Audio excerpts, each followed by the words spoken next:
रविवार की छुट्टी के बाद सोमवार की सुबह निशा को बेहद बोर लगती। हर सोमवार की तरह आज भी देर से आँख खुली। हड़बड़ी में उठकर तैयार हुई, नाश्ता बनाया, अपना और अनुज का टिफिन पैक किया, फिर सरपट बस स्टॉप की तरफ भागी। सोमवार को वो अक्सर कनॉट प्लेस के लिए 8:30 की चार्टर्स बस मिस कर जाया करती थी, मगर आज किस्मत कुछ अच्छी थी, जो बस भी उसी की तरह लेट थी। वो दौड़कर बस पर सवार हो गई और एक विंडो सीट को हथियाकर गहरी सांस छोड़ते हुए तसल्ली से बैठ गई। बस अगले स्टॉप पर रुकी तो उसने 3 किशोरियां सवार हुईं और निशा से पिछली सीट पर बैठ गईं। सवारियों के कोलाहल के बावजूद निशा आंखें मूंद शांत बैठी थी। पिछली सीट से लड़कियों की धीमे धीमे चुहलबाजियों, हास्य ध्वनियों की आवाज़ें आ रही थीं। उनकी कुछ उड़ती उड़ती सी बातों ने निशा का ध्यान खींच लिया। पता है यार, पहले मुझे लगा शायद ये मेरा वहम है, मगर कुछ दिनों से मैंने बार बार नोटिस किया है कि वो जब तब नज़रें बचाकर मुझे ही देखता रहता है, बहाने से मेरे आसपास से गुजरता है। कल तो वो मुझसे नोट्स भी मांगने आया था, जैसे पूरी क्लास में एक मैं ही बची हूँ नोट्स देने के लिए। सच आश्चर्य और जिज्ञासा मिश्रित स्वर उभरा। दिखने में कैसा है? स्मार्ट है क्या? सहेलियों की उत्सुकता बढ़ गई थी। हाँ है तो वाह, क्या बात है। तो क्या वो तू मुझे प्रपोज करेगा? पता नहीं, तो तू कर दे ना बाबा। घबराहट और संकोच भरे स्वर के बाद गूंजती मधुर हास्य ध्वनियाँ, उनकी वो दिलकश चुहलबाजियाँ निशा के दिल को भी गुदगुदा गई और 4 साल पहले की कुछ ऐसी ही रोमानी यादें किसी बेलगाम सावनी घटा की तरह उमड़ घुमड़ कर उसके स्मृति पटल पर बरस गई। निशा और उसकी बचपन की सहेली सुधा साथ साथ कॉलेज आते जाते थे और उनमें रास्ते भर इसी तरह की बेफिजूल मगर दिलचस्प गुटर मुटर चलती रहती।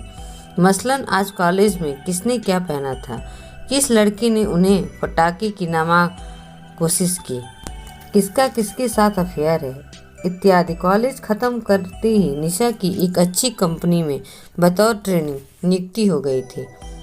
सुधा का ऑफिस भी पास ही था। शाम को घर जाने से पहले आदतन दोनों कुछ देर साथ बैठे गप्पे लड़ाते। अपने पैरों पर खड़े होने की भावना ने निशा में गजब का आत्मविश्वास भर दिया था। सोच निश्चित हो गई थी और दिल के भीतर रह रह कर कुछ इंद्रधनुष के सुनहरे रंग सी कल्पनाएं भरने लगी थी, मगर इसमें दोष उसका नहीं, उसकी नादान उम्र का था। यही तो वो उम्र थी जब नजरें हर राह हर मोड़ पर उस अनदेखे अनजाने चेहरे को खोजने लगती हैं, जिसको पाकर कुछ और पाने की ख्वाहिश नहीं रह जाती। अपने आसपास से गुजरने वाले हर खूबसूरत चेहरे को देखकर मन पुकार उठता है, कहीं ये वो तो नहीं। उम्र के उसी नाजुक पायदान पर खड़ी निशा का दिल भी कुछ बेकरार सा रहने लगा था और आंखें भीड़ में उस हमसफर को तलाशने लगी थी, जिसका हाथ थामकर आने वाले जीवन का हसीन सफ़र तय करना था। एक दिन निशा अपने केबिन में बैठी थी, तभी उसके बॉस एक अपरिचित नवयुवक के साथ वहां आए। निशा, मीट मिस्टर दिनेश, इन्होंने आज ही हमारे प्रोजेक्ट में ज्वाइन किया है। निशा ने उस युवक को देखा और न जाने क्या हुआ कि उसकी आंखें अनायास ही शर्मसार होकर झुक गईं। ऐसा आकर्षक व्यक्तित्व, इतना खूबसूरत चेहरा, चेहरे पर सादगी और विनम्रता भरी बड़ी बड़ी आंखें। पल भर के लिए निशा को लगा कि जैसे उसके ख्यालों में छाई रहने वाली अनदेखी अनजानी छवि रूप धरकर प्रत्यक्ष आ खड़ी हुई। जेहन में एक बार फिर कहीं ये वो तो नहीं का गंभीर प्रश्न भर आया, जो उसकी धड़कनों को तेज कर गया। बड़ी मुश्किल से बेकाबू हुए दिल को संयत कर निशा ने शालीनता से दिनेश का अभिवादन किया। प्रथम परिचय के आदान प्रदान के बाद दिनेश तो वहां से चला गया, मगर उसके साथ आया खुमार भरा रोमानी झोंका निशा के दिल पर दस्तक दे वहीं ठहर कर रह गया। पहली नज़र के प्यार के किस्से सुने तो थे, मगर आज निशा ने उसको स्वयं अनुभव किया था। उसके बाद कुछ अजीब सिलसिला शुरू हो गए थे। दिन में उसकी जोर नजरें बार बार दिनेश की ओर घूम जाती और जब उसे एहसास होता कि दिनेश भी उसे देख रहा है तो घबराहट में वो चेहरा घुमा लेती। नजरें मिलती तो उसके दिल के तार झंझना जाते। एक ही प्रोजेक्ट पर काम करने की वजह से दोनों को बातचीत के अवसर उपलब्ध होने लगे थे। दिनेश एक बात पूछता तो वो दो आगे की बात भी बता दिया करती। उसकी सहयोगी प्रकृति को देखकर दिनेश भी अक्सर उसी से सहायता लेने आ जाता।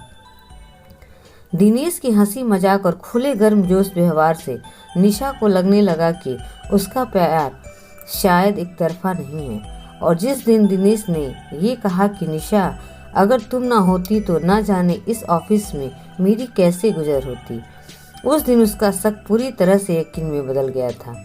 दिनेश के आकर्षण में कैद निशा का दिल किसी चंचल हिरनी की तरह कुलांचे भर रहा था। उसका वेतन अपने लिए कम पड़ने लगा था। ब्यूटी पार्लर जाकर फेशियल, हेयर कलर आदि कराना शुरू हो गया था। अपने पहनावे को लेकर भी वह सचेत हो चली थी। ढीले सलवार सूट की जगह टाइट फिटिंग चूड़ीदार और हमेशा पिनअप रहने वाले कॉटन दुपट्टे की जगह खुले कर लहराने वाले शिफॉनी आंचल लेने थी। पर्स में एक आईना भी रखने लगा था जिसे चोरी छिपे जब तक वह देख लिया करती थी। क्या बात है निशा, बड़ी बनी सवरी रहने लगी हो, कहीं शादी की बात चल रही है क्या? ना, नहीं तो वो झेप जाती। कहते हैं ना, इश्क और मुस्क छिपाते नहीं छिपते। उसके सहकर्मी उसमें आए परिवर्तन की टोल ले रहे थे और शायद इसका कारण भी जानने लग गए थे, मगर वो सब बातों से बेखबर अपनी ही स्वप्निल दुनिया में मग्न थी, जिसमें झांकने का हक सिर्फ उसकी अतरंग सखी सुधा को ही था। शाम को दोनों मिलते तो निशा दिनेश से जुड़ा एक एक ब्यौरा उसके सामने रख देती। क्या कभी उसने तुम्हें साफ साफ कुछ कहा है? एक दिन सुधा ने पूछा। नहीं तो, जवान से कुछ नहीं कहता, मगर मैं उसकी आंखों से सब पढ़ सकती हूँ। निशा का स्वर आश्वस्त था। तो मुझे पक्का यकीन है कि वो भी तुझे, और नहीं तो क्या, एक दिन कह रहा था कि मेरे बिना तो ऑफिस में उसका एक दिन भी गुजारा ना होगा। जब देखो मुझसे बात करने के बहाने ढूंढता रहता है। सर भी कह रहे थे कि दिनेश उनसे मेरी तारीफ कर रहा था। निशा लजाती हुई मुस्कुराई। वाह यार, वो कुछ नहीं कहता तो तू ही कह दे। ज़्यादा देर मत करना, देखते हैं। निशा ने ठंडी आह भरी। निशा के लिए दिनेश की पहल का इंतजार करना मुश्किल हो चला था। उसने कई बार सोचा कि उसने साफ साफ पूछ लिएगी कि जब वो उसे पसंद करता है तो कहता क्यों नहीं, और ये भी बता देगी कि वो उसे दिल की गहराइयों से चाहती है, मगर मौका आने पर जवान दगा दे जाती। आज भी वो कुछ ऐसा ही सोचकर ऑफिस आई थी, मगर आज दिनेश ऑफिस में नहीं था। किसी से कुछ कह कर भी नहीं गया था। उसके बिना निशा को ऑफिस में बिल्कुल अच्छा नहीं लग रहा था। 3 दिन गुजर गए थे उसकी राह देखते हुए। किसी विरहणी की भांति आंखें इंतजार की वेदना में सूनी हो चली थी। आज दिनेश वापस आ गया था। वो कुछ ज्यादा ही खुश नजर आ रहा था। उसने अपने सभी साथियों को, जिनमें निशा भी थी, इकट्ठा किया और एक शुभ सूचना का प्रसारण कर दिया। कल मेरी सगाई हुई है, अगले महीने शादी है, आप सबको जरूर आना है। क्या? निशा अवाक थी। उसे सहसा अपने कानों पर यकीन नहीं हुआ। वाह साहब, मुबारक हो। सिर्फ विवाह निमंत्रण से काम नहीं चलेगा, सगाई की पार्टी भी देनी होगी, वो भी आज ही। अन्य सहकर्मियों की बधाइयाँ सुन धीरे धीरे निशा के गले बात उतरी कि जो सुना था वो वहम नहीं हकीकत थी। उस पर तो जैसे वज्रपात हो गया, मस्तिष्क सुन पड़ गया। लगा जैसे किसी ने आकाश में ऊंची उड़ान भर रहे निर्वात पक्षी की विषैले तीर से घायल कर जमीन पर तड़पड़ा छोड़ दिया हो। वो खुद को किसी तरह संभाल अपने केबिन में आकर बैठ गई। मन के भीतर तूफान चल रहा था। प्यार तुम मुझसे और शादी किसी और से, ऐसी भी क्या मजबूरी थी? कहीं घर वालों के दबाव में आकर तू अपनी भावनाओं का दमन, मगर मुझसे तो कह सकता था। उसके केबिन के बाहर लोग अभी भी दिनेश को घेरे खड़े थे। चलो, एक और बेचारा शहीद होने जा रहा है। अरे भाई, ये तो बताओ, ये लव मैरिज होगी या अरेंज? लव कम, अरेंज ज़्यादा। मतलब ये कि हम दोनों सहपाठी थे और पिछले 4 सालों से एक दूसरे से प्रेम करते थे। हमारे घर वाले भी इस बात से अवगत थे, बस मेरी नौकरी लगने की इंतजार था। सो नौकरी लगते ही हमारी सगाई की औपचारिकता पूरी कर दी गई। निशा पर एक और पाषाण प्रहार हुआ तो वो मुझसे नहीं किसी और से। तो फिर मुझे ऐसा क्यों लग रहा था कि वो मुझसे कितना अपनापन, कितनी गर्मजोशी होती थी उसकी बातों में। मगर वो तो सभी से ऐसे ही बात करता है। उसने कहा था कि मेरे बिना उसका एक दिन ऑफिस में काम ना चले, मगर ऐसा तो मेरे बॉस भी कई बार कह चुके थे। उनके बारे में मुझे कभी ऐसा ख्याल क्यों नहीं आया? वो मुझे बार बार देखता था, कहीं ये मेरा वहम तो नहीं था।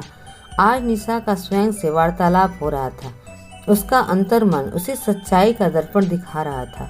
वही अंतर्मन जिसने पिछले कुछ दिनों से उसे रूमानी एहसास के मकड़ जाल में ऐसा उलझाया कि आज जब उससे बाहर निकलने की बारी आई तो चाह कर भी वह संभल ना सकी और तबीयत खराब होने का बहाना कर घर चली आई। दिनेश की शादी की खबर और अपनी नासमझी से निशा बेहद आहत थी। किसी से शिकायत थी तो नहीं कर सकती थी, कहीं भी क्या कहती भी क्या, सब कुछ उसका अपना ही किया धरा था। शाम को सुधा उससे मिलने के लिए आई तो उसकी हालत देख घबरा गई। अरे क्या उदास सूरत बना रखी है, कल तक तो भली चंगी थी, क्या हुआ? आज भी तेरा दिनेश ऑफिस नहीं आया क्या? आया था तो तुझे तो खुश होना चाहिए। कल उसकी सगाई थी, अगले महीने शादी। क्या? मगर वो तो तुझसे फिर यूं अचानक कैसे? वो बेहद मजबूर था। उसके पिता ने पहले से ही अपने एक दोस्त की बेटी से उसकी शादी तय की हुई थी। जब दिनेश ने इस शादी का विरोध किया तो उन्हें हार्ट अटैक आ गया। डॉक्टर ने कहा कि उन्हें किसी प्रकार का मानसिक आघात नहीं पहुंचना चाहिए। अतः दिनेश को मजबूरन, और तेरा क्या? निशा की करुण कथा सुन सुधा द्रवित हो उठी। मैंने उसे समझाया कि फर्ज प्यार से कहीं ऊंचा होता है, अतः उसे अपने पिता की बात मान लेनी चाहिए। मैंने उसे आश्वासन दिया कि हम हमेशा अच्छे दोस्त रहेंगे। कहते हुए निशा तकिए में अपना मुंह छिपाकर फूट फूट कर रो पड़ी। रो कर मन हल्का तो कर लिया, मगर मुंह अभी भी तकिए में ही छिपा था। उसकी झूठी नजरें सुधा की उन आंखों का सामना करने में सक्षम नहीं थी जिनमें उसके तथाकथित त्याग और महानता के सम्मान में आंसू भर आए थे। निशा का अब उस ऑफिस में काम करना मुश्किल हो चला था। दिनेश के सहज व्यवहार का उसी तरह प्रत्युत्तर देना उसके बस की बात नहीं थी। सो उसने एक दूसरी कंपनी में आवेदन दे दिया जो स्वीकार हो गया। नए परिवेश और समय के साथ जीवन के प्रथम मगर असफल प्रेम की क्षणिक अस्तित्वीय लहर धीरे धीरे अतीत के सागर में विलय हो गई। समय गुजर हो रहा था, मगर उम्र अभी भी कहीं ये वो तो नहीं कि नाजुक सवालिया पायदान पर ही खड़ी थी। और एक दिन निशा के शांत झील से जीवन में किसी ने पुनः प्रेम का कंकर फेंका। जल तरंगे लहर उठी, सतरंगी इंद्रधनुष के सुनहरे रंगों को समेटे अनेक हसीन रोमानी कल्पनाएं पुनर्जीवित हो उठे। और इस बार ये रंग किसी एक दिल से नहीं बल्कि 2 दिलों से निकले थे, जिसका परिणाम ये हुआ कि इसी महीने निशा और अनुज अपने विवाह की दूसरी सालगिरह मनाने जा रहे थे। कर्नाटा प्लेस। कंडक्टर की कर्कश आवाज से निशा तीर्थ से लौट आई। वो उठ खड़ी हुई, मुड़ कर पिछली सीट पर देखा तो गुटर मुटर अभी भी जारी थी। उसने मन ही मन उस लड़की के प्रेम में सफलता के लिए शुभकामनाएं दी और मुस्कुराते हुए बस से उतर अपनी डगर बढ़ चली। अगर कहानी पसंद आई हो तो प्लीज़ लाइक और सब्सक्राइब जरूर करें।